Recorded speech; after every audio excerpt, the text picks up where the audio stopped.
आज हमारे लिए बहुत सौभाग्य की बात है कि डॉक्टर अनुराग श्रीवास्तव, जो कि अभी एम्स के कैंसर डिपार्टमेंट में सर्जन थे, वहाँ से रिटायर हुए हैं और आपने अभी हाल ही में वाल्को मेडिकल सेंटर रायपुर में ज्वाइन किया है।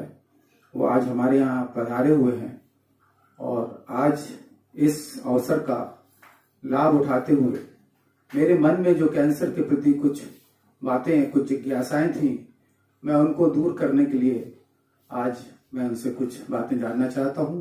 तो हम बात करते हैं डॉक्टर अनुराग श्रीवास्तव जी से। नमस्कार श्रीवास्तव जी।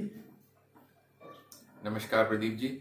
तो मैं ऑल इंडिया इंस्टीट्यूट नई दिल्ली अखिल भारतीय चिकित्सा संस्थान में सर्जरी विभाग, कैंसर भी करते थे, बिनाइन भी, नॉन कैंसर, सर्जरी विभाग का मैं विभाग अध्यक्ष था। 31 वर्ष 6 महीने मैंने सेवा अर्पित करी नई दिल्ली ऑल इंडिया इंस्टीट्यूट में, और अभी रायपुर में स्थित भारत एल्युमिनियम कंपनी लिमिटेड का एक कैंसर डेडिकेटेड कैंसर हॉस्पिटल है, 170 बेड, वहाँ पे अभी सेवा प्रारंभ करी है 1 फरवरी से।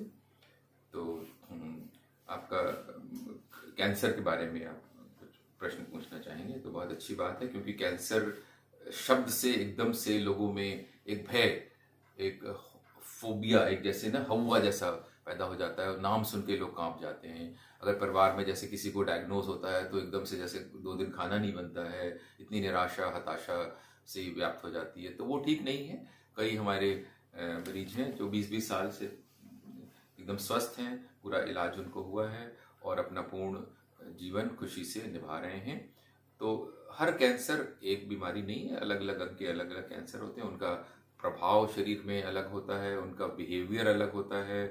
और छोटी स्थिति में अगर पकड़े हम, करीब कह लीजिए कि एक अंगूर के या मटर के दाने के बराबर हो, 1 सेंटीमीटर से कम, करीब आधा इंच से कम कह लीजिए सरल भाषा में, तो पूर्णतया अधिकांश कैंसर ठीक ही हो जाते हैं, 90%। सामान्य व्यक्ति को कैसे पता चले कि उसका कैंसर किस स्टेज में है और कैसे वो ये समझ जाए कि अभी अर्ली स्टेज है और उसको अभी ट्रीटमेंट शुरू कर देना चाहिए? जी, तो भारत में प्रमुख 3 अंगों के कैंसर देखे जा रहे हैं। मुंह का कैंसर, ओरल कैंसर, स्तन महिलाओं में यानी कि ब्रेस्ट कैंसर, और गर्भाशय के मुख का यानी कि सर्विक्स का कैंसर। ये 3 कैंसर प्रमुख हैं भारत में, और इसके अतिरिक्त दूसरे अंगों के भी हो सकते हैं। जैसे कुछ शहरों में जहाँ पे पोल्यूशन बहुत अधिक है, जैसे दिल्ली ले लें, दिल्ली की हवा बहुत अधिक प्रदूषित हो गई है। Delhi city is most polluted city in the world, जो कि एक गंभीर विषय है और दुख का विषय है एक्चुअली। तो जिस दिन मैं एम्स से रिटायर हो रहा था, उस दिन मैंने अपने हमारी 8वीं मंजिल में एम्स में सर्जरी का ओटी है, तो 31 दिसंबर को मैं लास्ट ऑपरेशन करके जब वहाँ से निकल रहा तो मैंने एक वीडियो बनाया। बाहर की खिड़की देखते थे हम लोग, तो एक तरफ हमें कुतुब मीनार साफ दिखाई देती थी, महरौली में, बहुत दूर है कुतुब मीनार, उसके पीछे मानेसर की अरावली पर्वत की श्रृंखला भी दिखाई जाती थी यदि मौसम साफ रहता था। और दूसरी तरफ हम देखते थे north block, south block, Rashtrapati Bhavan आदि। तो किस समय वातावरण इतना शुद्ध होता था, प्योर एयर होती थी। और आज ये माहौल है कि हमारी बिल्डिंग के बगल में एक आई हॉस्पिटल है, वो भी धुंधला दिखाई देता है। तो इतनी अधिक पोल्यूशन है और उसके विषय में कुछ गंभीरता से सोचना करना चाहिए। तो वहाँ पे लंग कैंसर बहुत ज़्यादा है। तो पूरे भारत में लें तो लंग कैंसर सबसे ज़्यादा दिल्ली में है पुरुषों में, और महिलाओं में स्तन कैंसर है। और अब साइंटिस्ट ये रिसर्च द्वारा सिद्ध कर चुके हैं कि पोल्यूशन से भी कैंसर हो सकता है। पोल्यूशन से तो जो लंग कैंसर सबसे अधिक पुरुषों में और ब्रेस्ट कैंसर सबसे अधिक महिलाओं में हो रहा है, उसका एक कारण पोल्यूशन इन दिल्ली भी हो सकता है। और इसके अतिरिक्त भारत में करीब 40% कैंसर तंबाकू से संबंधित है, टोबैको रिलेटेड। टोबैको 2 रूप में प्रयोग किया जाता है, ये तो स्मोकिंग जैसे सिगरेट, बीड़ी, हुक्का, गाँव में चिलम, और दूसरा तंबाकू प्रयोग किया जाता है स्मोकलेस टोबैको यानी कि च्यूइंग टोबैको। तो वो जैसे पान परा, गुटखा और पान में डाल दिया, और जो आप बहुत सारे एड्स देखते रहते हैं बड़े बड़े फिल्म स्टार्स के, बहुत दुख लगता है मुझे। उनकी अंतरात्मा कभी क्यों नहीं सोचती कि कितने उनके एड से कितने हजारों करोड़ों लोगों का स्वास्थ्य गंभीरता से गंभीरतम होता जा रहा है, बद से बदतर होता जा रहा है। विमल का, रजनीगंधा का, पान पराग का, और ये सब ऐड देते रहते हैं बड़े बड़े फिल्म स्टार और बड़े लोग। तो उनको गंभीरता से सोचना चाहिए कि ऐसा क्यों कर रहे हैं, उनको दूसरे के स्वास्थ्य का ख्याल करें। क्योंकि साइंटिस्ट ने जितने प्रयोग करे हैं उन सब में यही सिद्ध हुआ है कि तंबाकू से कोई भी स्वास्थ्य वर्धक प्रभाव नहीं है। सिर्फ एक मनुष्य को एडिक्शन, एक नशा हो जाता है, एक मन में संतुष्टि हो जाती है कि मैं नशा कर रहा हूँ, मुझे मन बता रहा है, लेकिन उसके परिणाम बहुत घातक हो सकते हैं। और तो 40% कैंसर भारत में तंबाकू से संबंधित, करीब 10 से 15% कैंसर इन्फेक्शन से संबंधित हैं। जैसे कि एक तो हेपेटाइटिस, नाम सुना होगा आपने, हेपेटाइटिस से जॉइंटिस हो जाती है, और हेपेटाइटिस का वायरस, हेपेटाइटिस बी वायरस अगर काफी समय तक शरीर में रह गया तो वो लिवर में कैंसर कर सकता है। तो अगर बचपन में ही हेपेटाइटिस की वैक्सीन लगवा दी जाए, हेपेटाइटिस बी की वैक्सीन आजकल उपलब्ध है, लगती है, तो उससे हम लिवर कैंसर से और हेपेटाइटिस दोनों से बच सकते हैं। तीसरा इन्फेक्शन है जो कारण है वो HPV virus, human papilloma virus. आपने सुना होगा कि स्कूल गर्ल्स को HPV वैक्सीन लग रही है। 9 से 14 वर्ष तक, 9 to 14 years old school girls should receive 2 doses of HPV vaccine. WHO के ट्रायल्स में हुआ कि 2 doses are enough compared to 3 doses previously recommended। तो उनसे 4 प्रकार के कैंसर बच सकते हैं HPV वैक्सीन से। गर्भाशय के मुख यानी सर्विक्स का कैंसर बच सकता है, मुंह का ओरोफेरिंक्स का कैंसर बच सकता है, और प्राइवेट पार्ट्स का कैंसर बच सकता है। फिर करीब 10 से 15% कैंसर हमारे देश में लाइफ स्टाइल रिलेटेड है। जैसे कि एक्सरसाइज न करना, सेडेंटरी लाइफ स्टाइल, जैसे बैठे हैं 9 to 5 एक चेयर पे बैठे हुए हैं, एक्सरसाइज नहीं कर रहे हैं, ओबेसिटी हो रही है, अल्कोहल का इस्तेमाल हो रहा है, और ऐसी फूड हैबिट्स हैं जैसे कि सैचुरेटेड फूड, जैसे कि घी, मक्खन, तली हुई चीज़ें अधिक, रिफाइंड कार्बोहाइड्रेट जैसे कि मैदा। तो पिज्ज़ा, नूडल्स, बर्गर्स इन सब में मैदे से बनते हैं। ब्रेड भी अगर वाइट ब्रेड है तो मैदे से बनती है। तो उसमें कह रहे हैं कि शरीर में जैसे आग लग जाए, ऐसा उसको साइंटिस्ट लोग प्रो इन्फ्लेमेटरी डाइट कह रहे हैं। और इसमें बहुत रिसर्च हो रही है, हार्ट के विशेषज्ञ बता रहे हैं कि ये प्रो इन्फ्लेमेटरी डाइट, जिसमें कि रिफाइंड कार्बोहाइड्रेट्स, मैदे वाले, शुगरेटेड ड्रिंक्स जैसे कोक, पेप्सी, और ये पदार्थ हमें शरीर में जैसे आग लगा दें, प्रो इन्फ्लेमेशन कर रहे हैं। जैसे आजकल आप सुन रहे हैं कोरोना में एक साइटोकाइन रिस्पॉन्स हो जाता, आग लग जाती शरीर में, सूजन, इन्फ्लेमेशन की। तो उसी तरह ये भोज्य पदार्थ भी शरीर में एक इन्फ्लेमेशन, सूजन कर रहे हैं।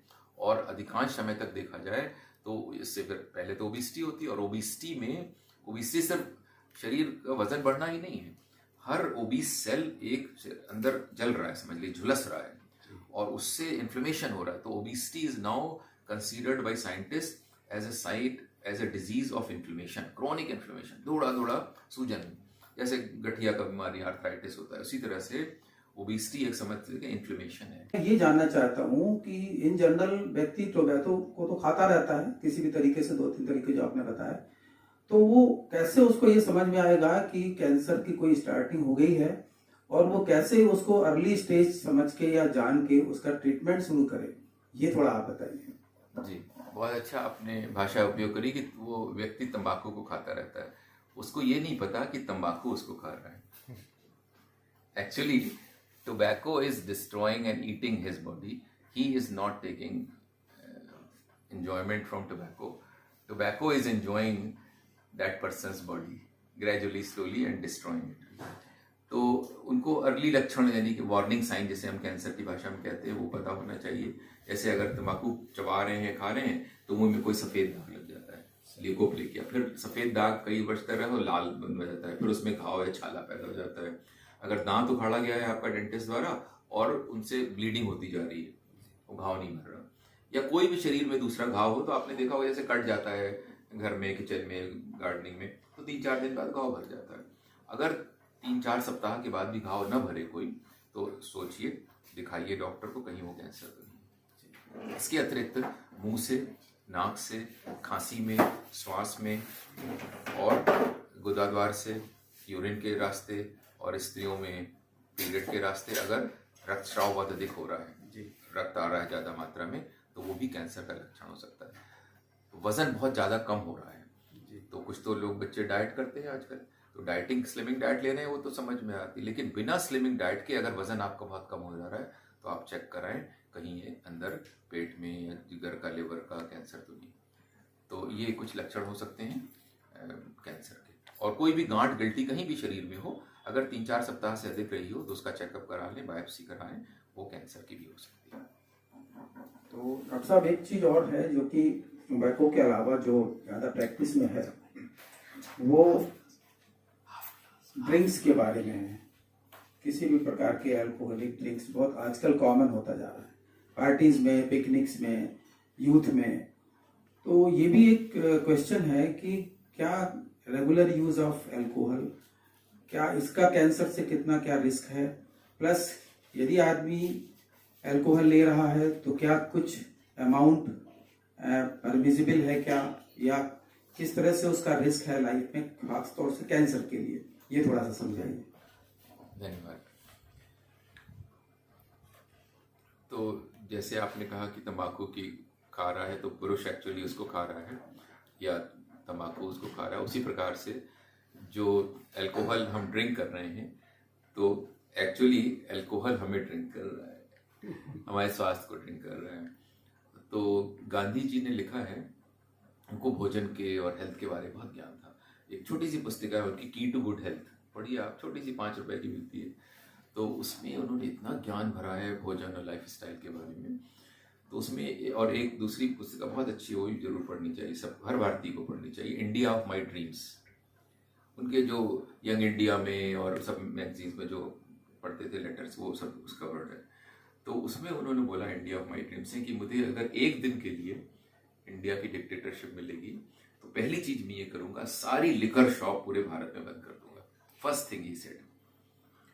तो चूंकि उनका बर्थ प्लेस है गुजरात में, अभी उसको ड्राई स्टेट में, लेकिन हमें उस बात को गंभीरता से, गांधी जी को बहुत ज्ञान था, महापुरुष थे, बापू थे, तो क्यों उन्होंने कहा कि हम सारी लिकर शॉप बंद कर देंगे?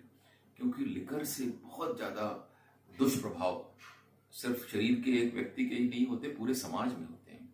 इतनी बीमारियां होती हैं, नशे से लोग लड़ते झगड़ते हैं, डिस्टर्बेंस होते हैं, फैमिली में होते हैं, और अगर लिवर डैमेज तो होता है, जुगर जल जाता है, सुना होगा आपने, सिरोसिस हो जाती है, फिर बाद में उससे मृत्यु भी हो सकती है, हेपेटाइटिस अल्कोहल की हो जाती है, पेट में घाव में अल्सर होते हैं, और इससे कई कैंसर भी पैदा होते हैं। ब्रेस्ट का कैंसर अल्कोहल से बढ़ जाता है, मुंह का कैंसर अल्कोहल से बढ़ जाता है, पैंक्रियास, कई अंग शरीर के कैंसर अल्कोहल से बढ़ जाते हैं, और एक्सीडेंट वगैरह तो होते ही रहते हैं। तो अल्कोहल किसी भी रूप में नहीं यूज होना चाहिए, और मेरी प्रार्थना है सभी से, सरकार से, कि अल्कोहल की सभी शॉप्स बंद कर देनी चाहिए, हाईवे में तो बिल्कुल ही नहीं होनी चाहिए। तो डॉक्टर साहब ने ये तो स्पष्ट कर दिया कि किसी भी परिस्थिति में टोबैको और अल्कोहल परमिसिबल नहीं है, और कई उन्होंने वृत्तांत भी बताया कि किस तरह से पुराने लोगों ने भी अल्कोहल को यूज नहीं करने के लिए कहा गया है।